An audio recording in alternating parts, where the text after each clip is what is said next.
Bom, boa noite a todos.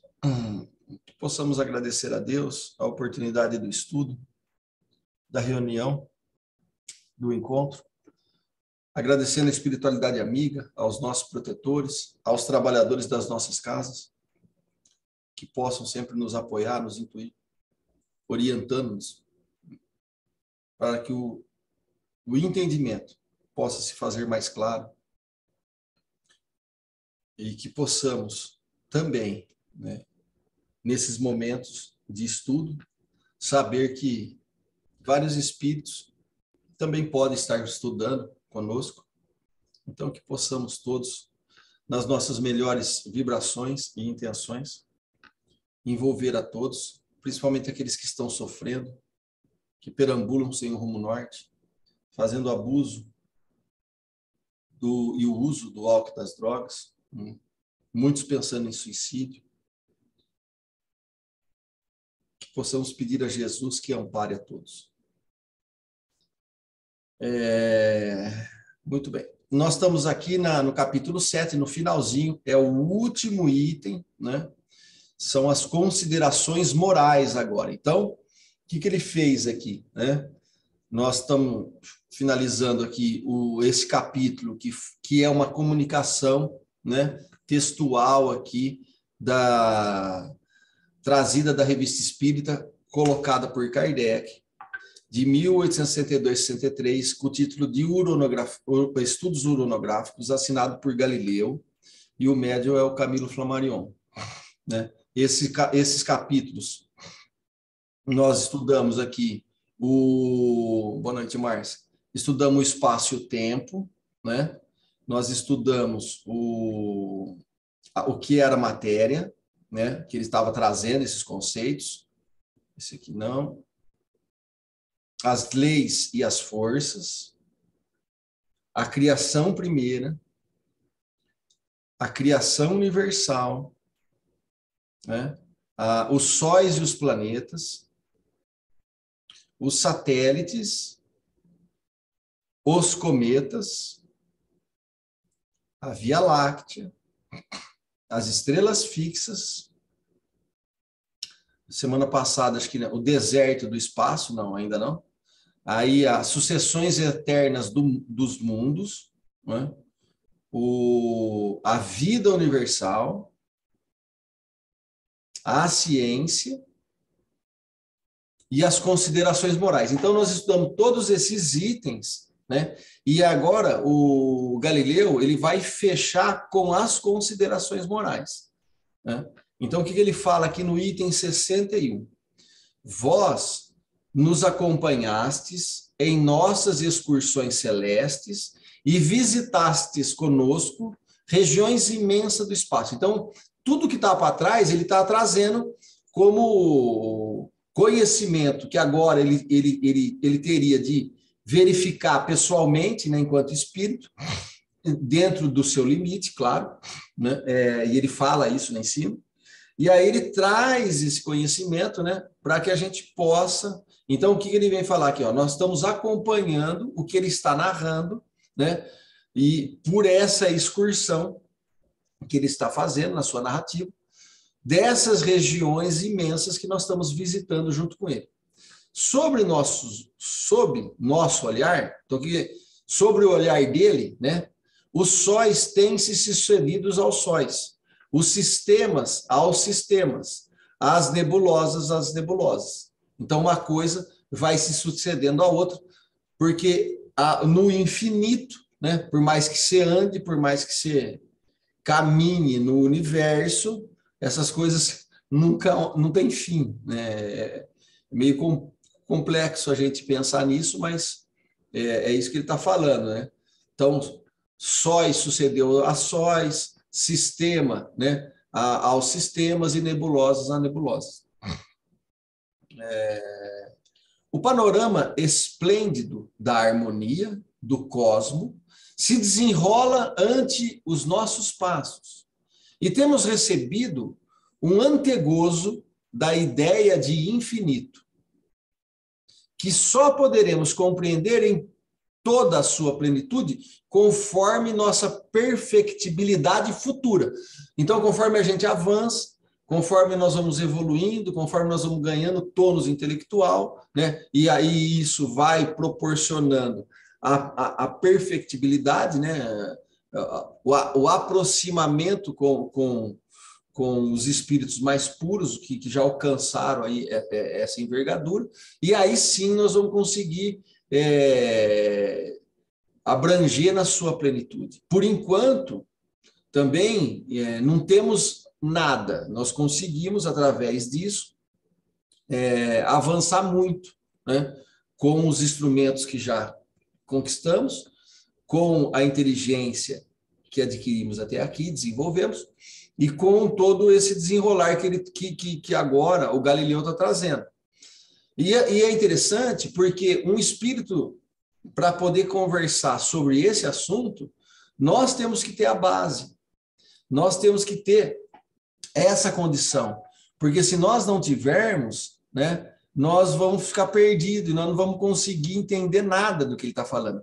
Então, isso demonstra que o processo intelectual, ele tem que vir antes do processo moral. Então, ele deu todos os conceitos para depois tirar as considerações morais.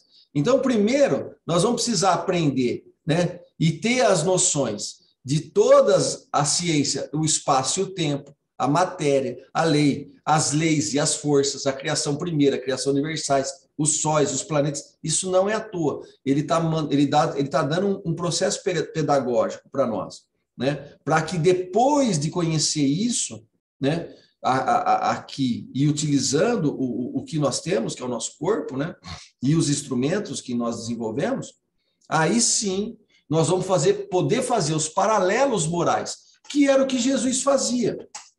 Quando ele conta a parábola da história do sal, do fermento, né, das 3 medidas e assim por diante, ele não está falando da matéria, mas ele está dando a ponte para que a gente possa compreender a metafísica, ou seja, a física, né, para lá da matéria, a física do espírito, para ver como é que funcionam as leis, né, nesse âmbito espiritual. Então, o Galileu aqui está traçando o mesmo caminho, né? Então, os mistérios do éter, eles nos chamam atenção, né? O mistério do fluido cósmico universal, por exemplo, poderíamos substituir aqui, nos desvendaram seu enigma. Até aqui, indecifráveis.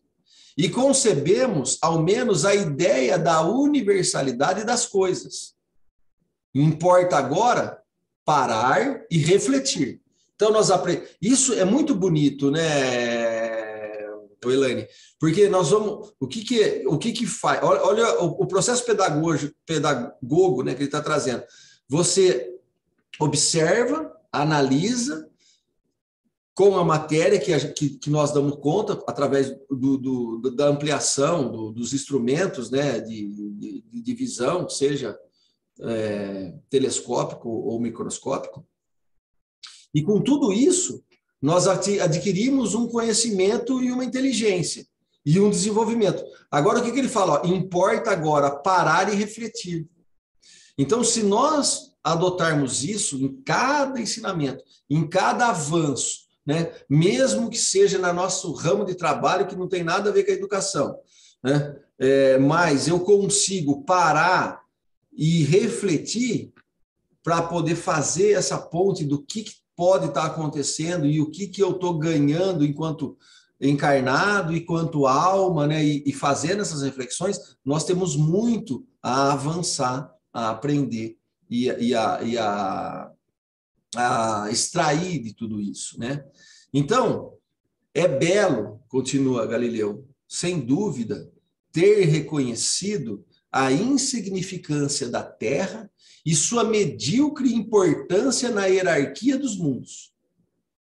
Então, essa primeira beleza de reflexão, ele está falando assim, olha, saber que o universo é infinito, saber que tem outros sóis, outros planetas, isso não diminui a Terra, mas reconhecemos por nós mesmos que a nossa Terra perante o Criador e a sua toda o universo da sua criação, nós somos insignificantes. Isso faz com que o nosso transitar no planeta, nós possamos usar isso de freio para o orgulho, para o egoísmo e para a ganância, que é o que gera os males na humanidade. Então, essa é uma beleza, né? Isso não é desprezo para com a terra, não é desprezo para com a formiga e nem desprezo para conosco, mas entender que a coisa é muito maior, para que a gente não crie sistemas de arrogância, de petulância, né? Aonde é a Terra o centro do universo, ou eu o centro do universo, e aí eu inverto tudo e todo mundo tem que me servir, porque eu sou, né, o filho do Pai, o filho predileto, e todos os outros, né, só servem a sua existência para servir as minhas vontades, regalias e desejos, né? Então, e isso é muito profundo, porque nós vemos esse conceito, o quanto que ele, né, mal compreendido na nossa vida prática, sem a aplicação moral, como que o planeta está, por falta dessa referência. Então, é belo, continua ele, Galileu, ter abatido a presunção humana, que nos é tão cara. Porque a presunção, eu posso e devo me comportar na minha família, no núcleo que nós transitamos, sabendo o que somos. Mas isso não faz com que eu seja petulante, arrogante, mal educado e assim por diante. Né? Então, é caro isso, né? É um valor. Né? A condição humana, a presença humana, o ente humano, né? A alma, o princípio inteligente, né? Voltando um pouquinho lá para os reinos mais inferiores, ela é um valor, por isso que é caro, né? Isso é valor, e isso nós precisamos ter em conta, não desprezar.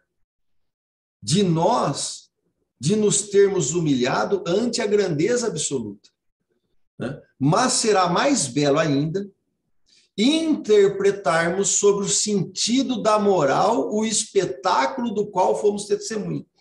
E aqui é bonito porque no processo da criação divina, como a escola, né, também tem os seus processos de pedagogia, é usar a matéria para o desenvolvimento do aluno, o desenvolvimento da alma. E é essa a finalidade da matéria.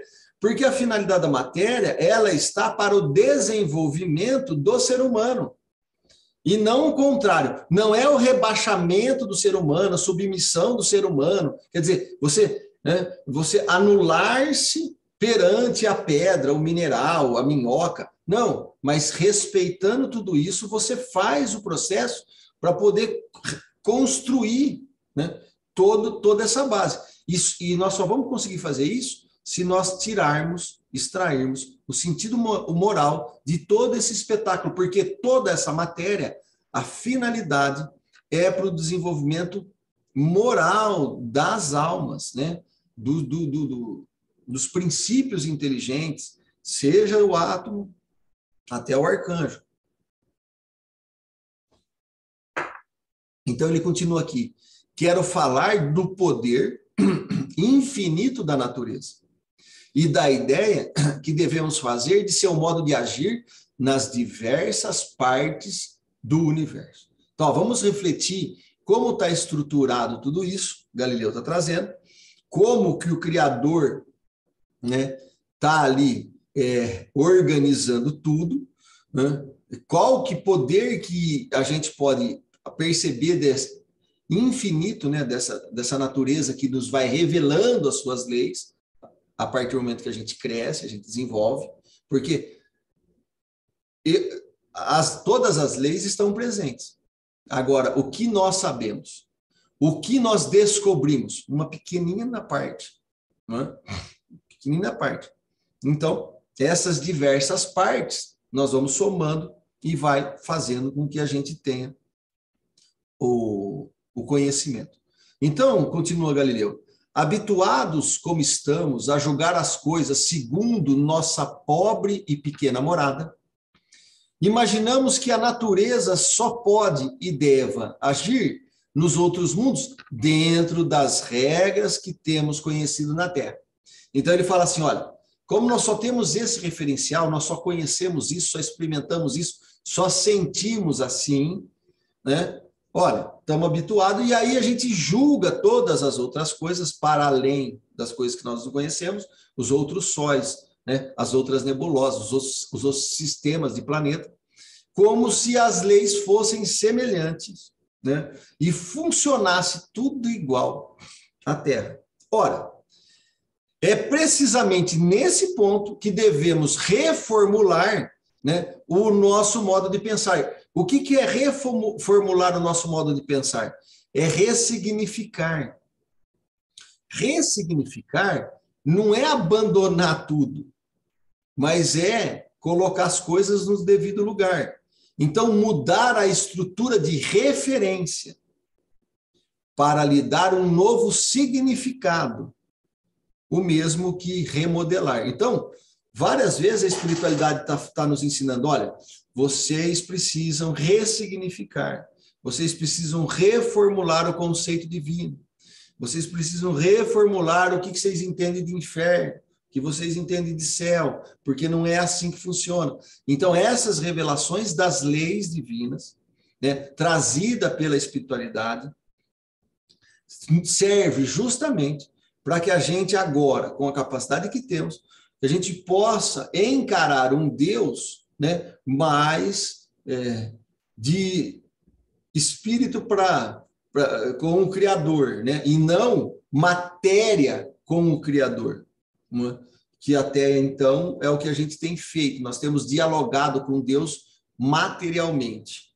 infernos físicos, céus físicos, Deus com características humanas, agindo diretamente na matéria, tudo isso, né, nós vamos ter que repensar, nós vamos ter que ressignificar, nós vamos ter que reformular. Isso não significa que eu preciso abandonar todo o meu passado. Todo esse conhecimento é importante e válido, eu só preciso acertar a lente, né, para poder avançar. Porque senão eu vou ser igual essa imagem aí, né? Eu sou um gatinho mirrado, achando que é um leão que está com tudo, né? Então, precisam tomar cuidado. Lançai, por um instante, o olhar sobre uma região qualquer de vosso globo e sobre uma das produções de vossa natureza. Não reconheceis aí a prova de uma variedade infinita e de uma atividade sem igual?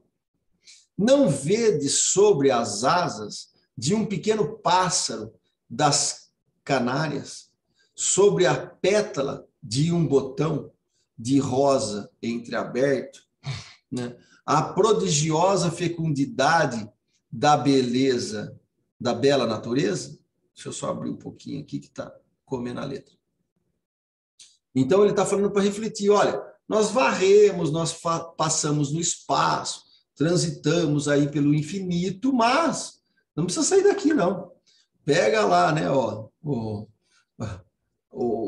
qualquer coisa na natureza e nós vamos ver atividade infinita e sem igual, né? Basta que a gente realmente mergulhe com seriedade em toda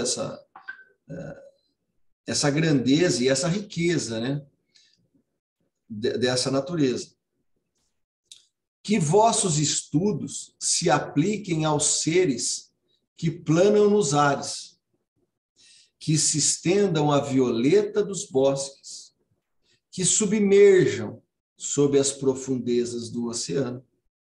E em tudo e por toda parte lereis esta verdade universal. A natureza, toda poderosa, age conforme os lugares, os tempos e as circunstâncias. Ela é a única em sua harmonia geral, mas múltipla em suas produções. Esse é um ensinamento para nós, eu acho que, principalmente no momento que nós estamos, é muito importante, porque o incentivo aqui ao desenvolvimento da ciência, da razão, da imaginação, da vontade, do livre-arbítrio, são condições da alma, porque só as condições da alma é que tem a capacidade de fazer o estudo científico. O corpo não faz estudo científico. O corpo usa da matéria para se manter. E se ele abusa, ele estoura alguma coisa, ele inflama alguma coisa. Então, quem age na matéria com sabedoria é o espírito, com as ferramentas do corpo, mas as qualidades da alma é que interfaz e interage. Então, qual que é a maior riqueza que nós temos no planeta? Os seres humanos e a criação divina. Então, tudo isso, olha, que os vossos estudos se apliquem aos seres que planam, as aves, né? Que se estendam, as violetas, né? As plantas, que submerjam sobre a profundeza do oceano. Então, ó, estudar com seriedade, né? Buscando a verdade, buscando os conceitos, com o objetivo, né? Aí que complica, né? Para o bem geral, para o bem comum, né? Mais próximo com as virtudes, né? Alinhada com Cristo, alinhada com os preceitos, né? Com as qualidades de Deus, para que a gente possa se aproximar de Jesus, dos seus arcanjos e dos anjos. Se a gente anda do contrário, nós estamos só arrumando rolo, não é? E aí advém todos os males. Por conquista, desejo, vontade, né? De fazer tudo isso. Então, brinca com um sol como com uma gota d'água. Ela povoa a natureza, né? Brinca com um sol como uma gota d'água. Ela povoa de seres vivos um mundo imenso, com a mesma facilidade que faz eclodir o ovo depositado por uma borboleta no outono. Então, é nas leis de Deus, que sempre estiveram disponíveis na natureza, né, que vai ser revelada as características das divindades e como que tudo isso funciona para um bom observador. Isso está na questão 626 do Livro dos Espíritos. Então, a natureza serve para que a gente aprenda com ela. E aprender com ela é revelar a metafísica. E isso é muito bonito. Que é as conclusões morais. Então, a gente estuda tudo, analisa tudo, podemos separar tudo. Agora, nós vamos fazer todo o resumo da ópera com o espírito analisando. As resoluções e as conclusões morais que nós temos que tirar, né, do nosso aprendizado. E não é isso, né, para que a gente finda, né, quando a gente sair daqui e passar através da morte, né, encontrar esses conceitos, né? Então, eu acho que esse é o incentivo que Galileu está nos trazendo. Ora, se tal é a verdade, por que a natureza tem podido nos descrever em todos os lugares sobre esse pequeno mundo? Tem uns pernilongos aqui voando. Vamos de novo aqui, desculpa.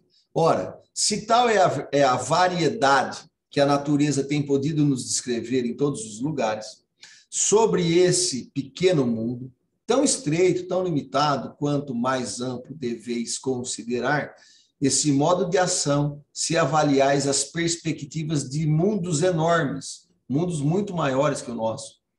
Quanto mais desenvolvida e punjante a vez de reconhecer seus poderosos alcances, se as aplicais nesse mundo maravilhoso, que muito mais que a Terra dão testemunho de sua incomensurável perfeição. Então, espiritismo e a ciência se completam um pelo outro. Nesse sentido que Galileu está nos trazendo, né? Porque senão nós não vamos conseguir entender os espíritos, as suas condições, as leis divinas, todo esse contato com eles, né?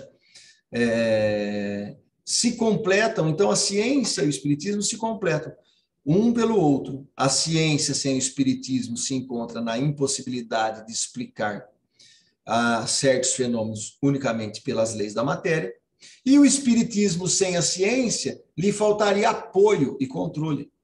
Isso está na Gênesis, já passou por aqui, capítulo 1, caracteres da revelação espírita. E aqui o Einstein, a ciência sem religião é manca, e a religião sem a ciência é cega, né? Entendendo aqui que ciência ou religião, nós estamos tendo a prerrogativa de que são coisas que são estudadas com seriedade, bem intencionada, por gente séria, né? E para o bem comum, porque tudo isso pode ser usado para o lado negativo, né? Então podemos usar a ciência para o lado negativo, podemos usar a religião para o lado negativo, mas não é isso, né?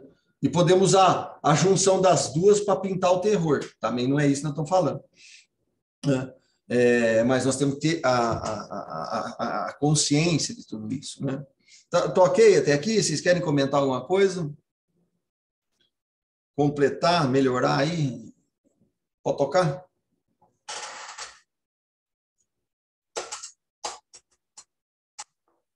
Bom, então, não vejais, pois, nunca em torno de cada um dos sóis do espaço sistemas planetários semelhantes aos vossos.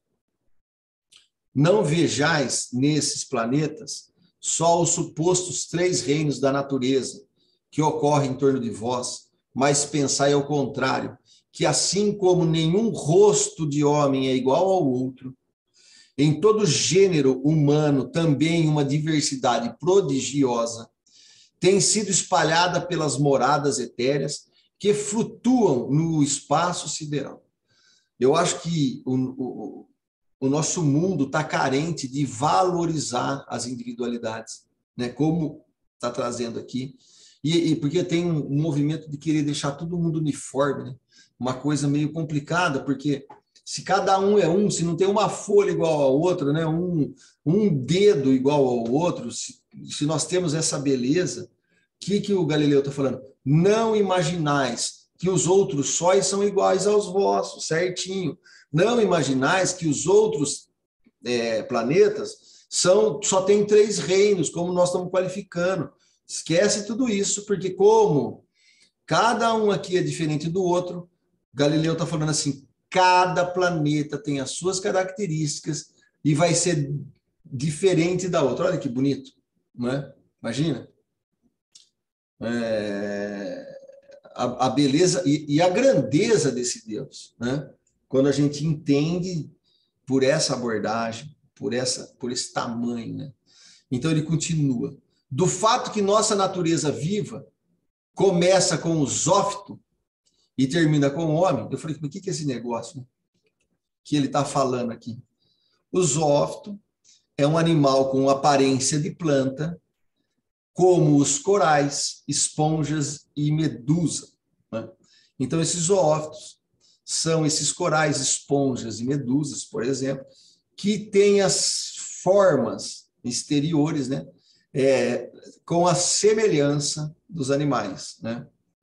Então, começa aqui. Esse aqui é um desenho da planta lá que vai parecendo que é um carneirinho pendurado aqui, que é outra coisa. Aí na internet tem mais exemplos, né? Do fato que a atmosfera alimenta a vida terrestre, que o elemento líquido a renova constantemente, que as estações fazem suceder nesta vida os fenômenos que as extinguem, não se deve concluir que os milhões de mundos que vagueiam no espaço sejam semelhantes a este no qual habitam. Olha que bonito isso, né? A gente, né? É uma coisa assim que, se tudo é diferente, se Deus está mostrando para nós que nada é igual, né? Galileu está falando assim, olha, aí fora também. Então não dá para medir, né? Eu medir qualquer coisa no semelhante como se fosse igualzinho a mim. Não é assim, né? Então, embora a lei seja única, e ela seja mantenedora e vai se revelando, as suas manifestações são inúmeras, não dá para contar. Né? Então, você tem o agrupamento semelhante, então todos nós aqui estamos no reino já hominal, cada um com uma característica, cada um com um jeito, cada um com uma bagagem. Então, dentro disso onde nós chegamos aqui, né, enquanto seres estudando hoje aqui, né, cada um é único, né, e cada um é muito importante, quer dizer, e isso não rebaixa, isso eleva, engrandece, mas nós temos sempre que ter, né, a régua de medir todas essas coisas sem a petulância, sem a arrogância, né, sem o egoísmo e o orgulho, numa palavra só, né, ou em duas palavras. Longe disso, eles diferem segundo as diversas condições que lhes foram atribuídas e conforme seus respectivos papéis no cenário universal. Essas são as predarias variadas do imenso mosaico, as flores diversificadas de um admirável jardim. Não se perturbe, nos diz Jesus, o vosso coração. Crede em Deus, crede também em mim. Na casa de meu Pai há muitas moradas. Se não for assim, eu vos teria dito, pois eu vou preparar-vos um lugar. E às vezes a gente está tão deprimido aqui, né? Que nós estamos, sei lá, envelhecendo, perdendo o cabelo ficando branco, a unha machucada. Né? Claro que a gente tem que tomar conta e cuidar de tudo, mas o que eu estou colocando é não se desesperar com a modificação da matéria, que ela é natural e ela tem um objetivo final do nosso desenvolvimento. Né? E isso também é muito bonito. Ok? Algum comentário aí sobre esse capítulo 6? Nós chegamos no final dele. Tudo certo? Arthur, Oi. Quando você falou lá no slide, né, sobre refletir, que é um ensinamento já da pedagogia, todos os passos, né, para chegarmos ao pensamento. Então, ele concluía para que refletirmos, que nós tínhamos que refletir. Logo em seguida, ele continua e aí ele nos cobra a repensar, né, a rever. Então, é uma sequência, porque se nós não começarmos a refletir as nossas atitudes, os nossos pensamentos, o que nós estudamos, nós não conseguimos mudar. E é bem isso, né, Elaine? E esse é o processo de crescimento. Porque, porque o aprendizado tem que ser... Sem reflexão, o processo não acontece. Porque o aprendizado tem que partir de nós. Porque não adianta o professor saber. Aí o professor sabe, ele vai lá, escreve tudo na lousa, faz uma baita de uma aula e ninguém compreende nada. Ninguém refletiu nada, saiu todo mundo com dúvida. Quer dizer, na verdade, não teve efeito.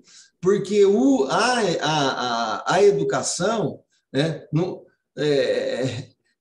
nós temos que construir ela, né? E isso tem que inverter esse valor, porque senão nós vamos lá, já o professor vai dar aula aí e acha que esse negócio vai por osmose, nós vamos aprender. Mas não é assim, porque se não tiver a reflexão de cada um, e cada um com a bagagem que tem, fazer a conexão, né, para melhorar-se, né, ou para poder, para que serve isso que eu estou aprendendo, né, para pôr em prática para melhoria minha, do meu pai, ou da sociedade como um todo, não tem sentido, né? Então, eu acho que é isso que o Galileu está nos trazendo, em 1862, né? Para que a gente possa, de tudo, aprender, não desprezar nada, que era o que Jesus fazia. Ele tirava lições, que ficam até hoje aí, o pessoal discutindo, do sal, das 3 medidas, né? do dente do cachorro, porque ele conseguia realmente fazer, né, essa parábola, né, essa condensação para poder isso ser camadas e camadas e camadas ser retiradas ao longo do desenvolvimento, né? Eu acho que isso é muito bonito, né, Ellen?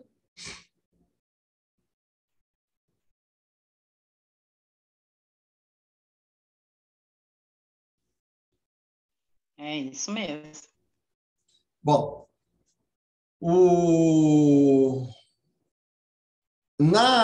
outro capítulo aqui, eu fui passando ele aqui, eu não pus imagem, mas eu acho que dá para a gente... Deixa eu só...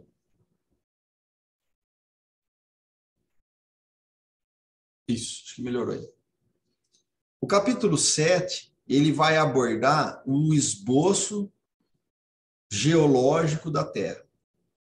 Esse capítulo, nós vamos estar estudando aí nas próximas terça-feiras, ele vai falar do período geológico, ele vai falar do estado primitivo do globo, ele vai falar do período primário, ele vai falar do período de transição, do período secundário, do período terciário, do período diluviano, do período pós-diluviano, o atual e o nascimento do homem, né?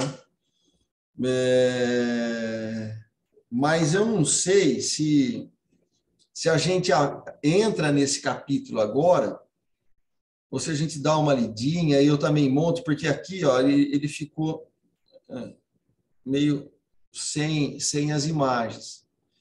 E de repente, deixa eu parar de interromper aqui.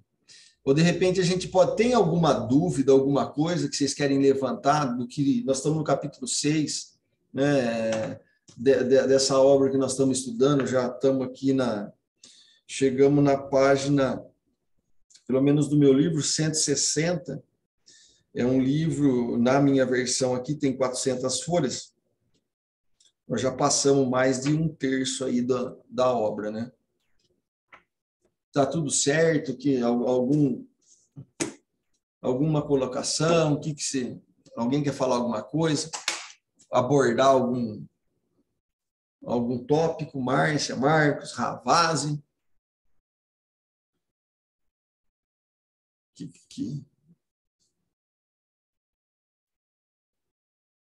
Alguma dúvida? Não? Nada? Nada? 100%? Ô, Elaine, quando na sala de aula assim, ninguém fala nada, ou entenderam tudo, ou ninguém entendeu nada. Ninguém prestou atenção.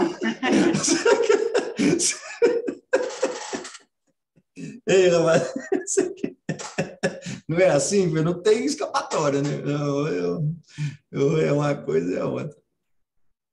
Arthur, É. essa parte dos cosmos, ela é interessante, né? Porque mostra, assim, quanto pequeno nós somos, né? Mas mesmo assim a gente é amparado pela espiritualidade, né? Amparado pelas leis divinas.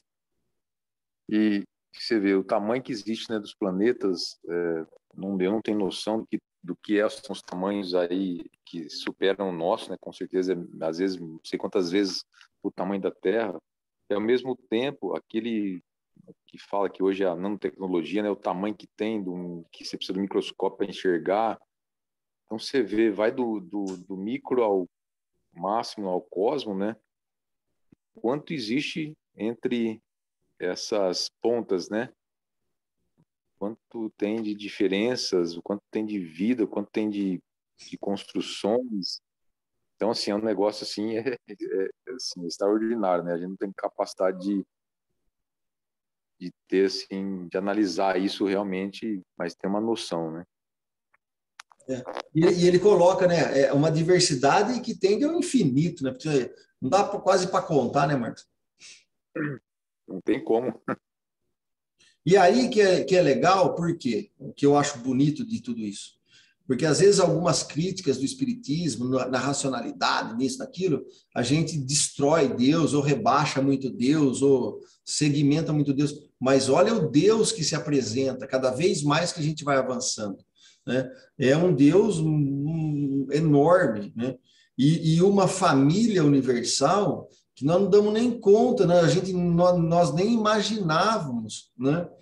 Que teria toda essa quantidade, né, de vida, vamos falar assim, de princípios inteligentes, sejam superiores ou mais inferiores à nossa estatura, né, de desenvolvimento. Então, quer dizer, a reverência a esse Deus cada vez fica, nós vamos ficando de queixo caído, né? Sem dúvida.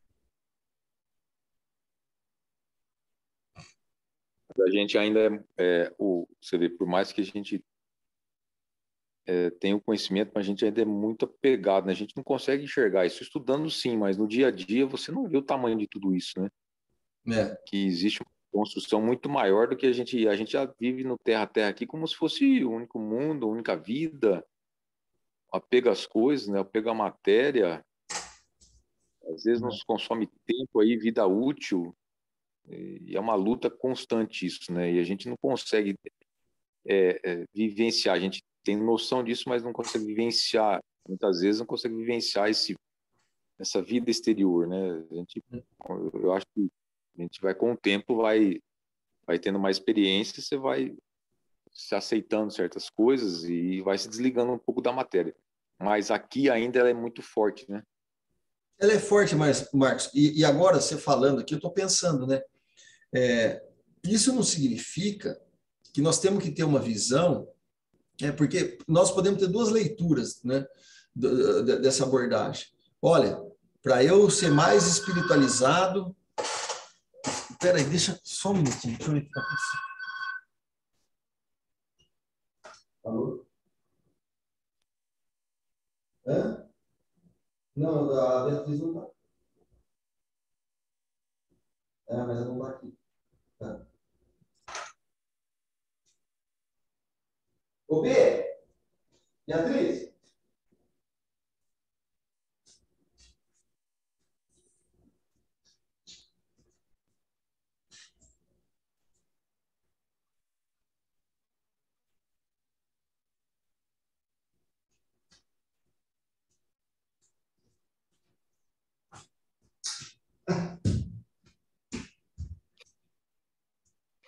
Desculpa. Eu estou sozinho em casa aqui, tocou o interfone. Ô Marcos, né, mas o que eu ia falar, assim, nós temos duas visões. Porque se a gente vai fazer, olha, nós precisamos pensar mais no espiritual, mas abandonar a matéria, né? Eu vou para o meio do mato, me isolar, porque aí eu vou ter um contato maior com Deus, eu só vou pensar mais na minha espiritualidade e não vou usar tanto a matéria. Isso pode ser uma armadilha, né? Porque você vê o que Galileu está trazendo, ele fala assim, olha, nós estamos estudando a matéria, nós estamos pesquisando, estamos fazendo isso. Agora, nós estamos usando todo essa correria na matéria para tirar o desenvolvimento moral. Percebe, né? Vamos realmente... Tô 10 horas na matéria mergulhado, né? Correndo. Estou usando o físico. Mas eu posso fazendo isso com a mente, né? Controlando tudo isso, o espírito, né, controlando tudo isso e tirando desenvolvimento moral. Isso é uma coisa.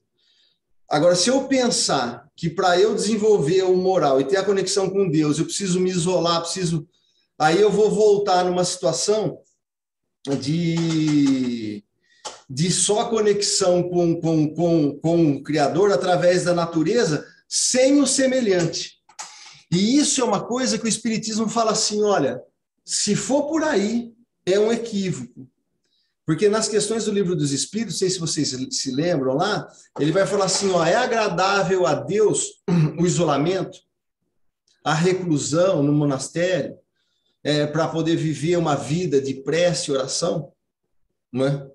E eles vão falar assim, olha, tem até um objetivo útil, mas se você não faz nada para o seu próximo, é mais agradável ao bem você fazer o bem. E para fazer o bem tem que ser para o próximo, porque a felicidade nós só vamos conquistar a partir do momento que ele está no outro. Se eu conseguir fazer, dividir essa felicidade com você, eu vou participar da felicidade. Se eu não conseguir fazer isso, eu vou continuar sendo infeliz. Entendeu, Marcos, a colocação?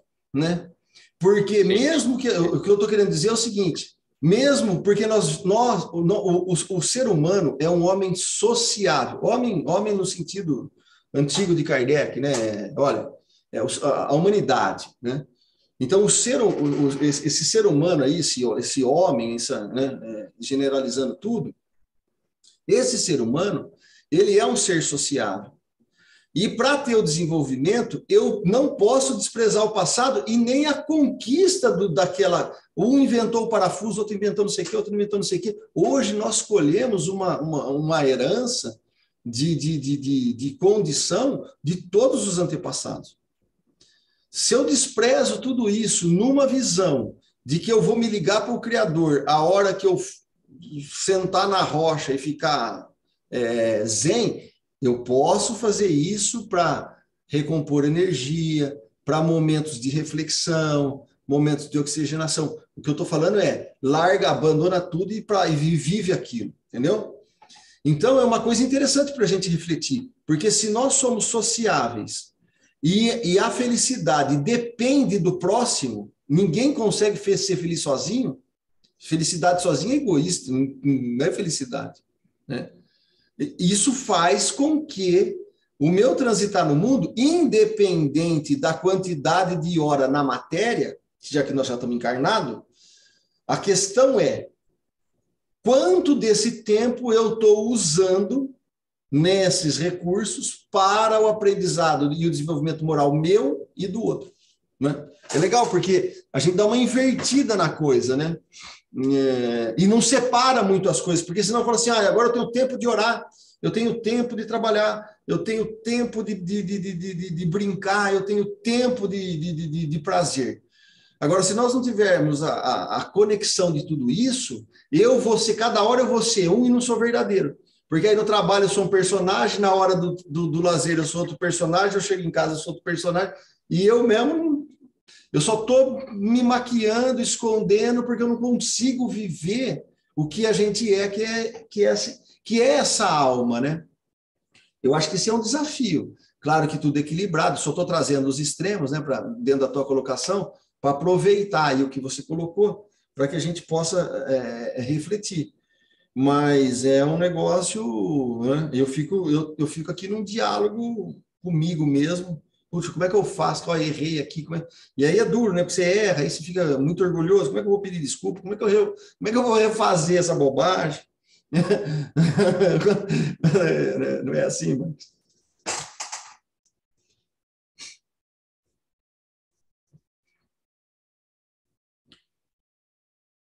Tá fechado o som aí.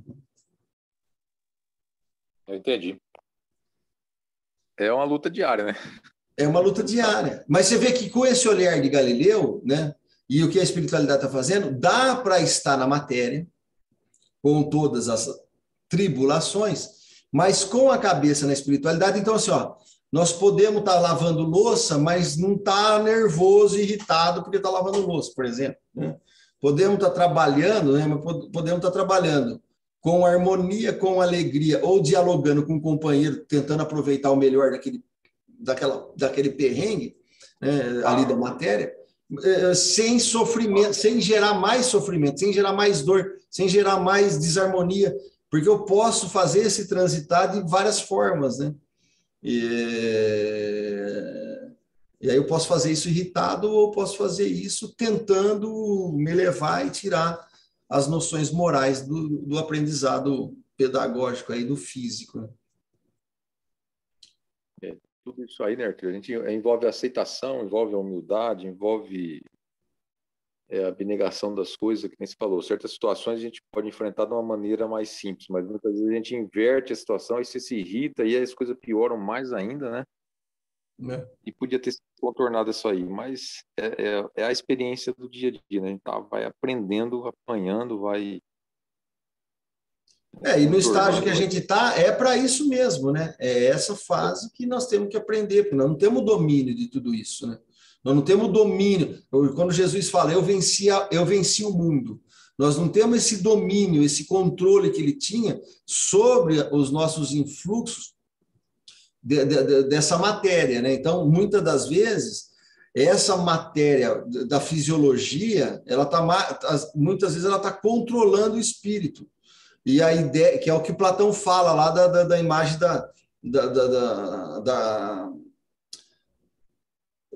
não é da charrete, lá é outro nome, lá que tinha com os dois cavalos, né? E você tem o cavalo que puxa para cá e o cavalo que puxa para lá. Essas tensões, né, que elas existem, como é que nós vamos... E o espírito ali, que é o charreteiro, né, que está guiando isso, como é que ele, com a vontade dele, como que ele está controlando isso, como está atendendo isso, como que nós estamos... E o bacana de tudo isso é o alerta, né? Porque enxergar já mais rápido já é muito melhor do que antigamente, que antigamente se irritava e já ia para o embate. Agora você irrita e reflete, então já é um avanço. E esse eu acho que é o desafio. Agora, o espiritismo eu acho que é bacana, porque vai trazendo essas noções para que a gente vá lembrando nas ações diárias, né? Para na hora falar assim, não, tem que fazer diferente, né?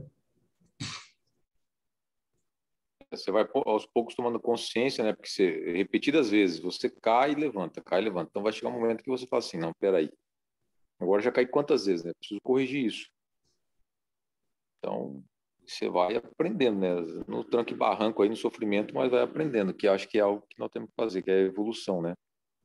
Até a gente conseguir tirar todas essas tendências que a gente ainda carrega, né? E realmente, a gente está aqui para isso mesmo, né? A gente às vezes quer um mundo de paz, mas essa paz, a gente acha que é não ter nada. Não, a paz é você estar equilibrado interiormente, né? A paz, o mundo... E é legal isso que você falou, Marcos, porque se a gente for pensar, o mundo tem os seus contrários. Tudo que é contrário é do mundo. Né? Dor, prazer, né? Alegria, tristeza, né? Sabe essas coisas, né? Esse negócio, ele é da fisiologia, ele é mais da matéria. Agora, as coisas do espírito, né? Esse negócio, bem e mal, né?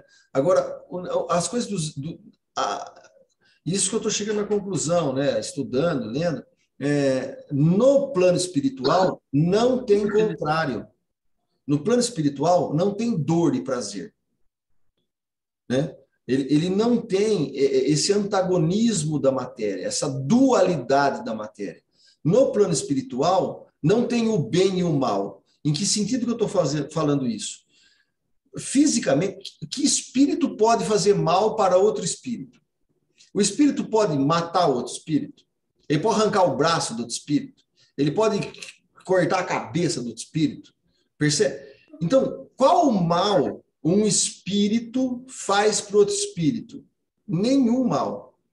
Quando a pessoa aceita a sugestão do outro espírito, quem se faz mal ou aceita a sugestão é a própria personalidade. Então, eu aceito a sugestão de uma pessoa que está desequilibrada, em desarmonia, irritada.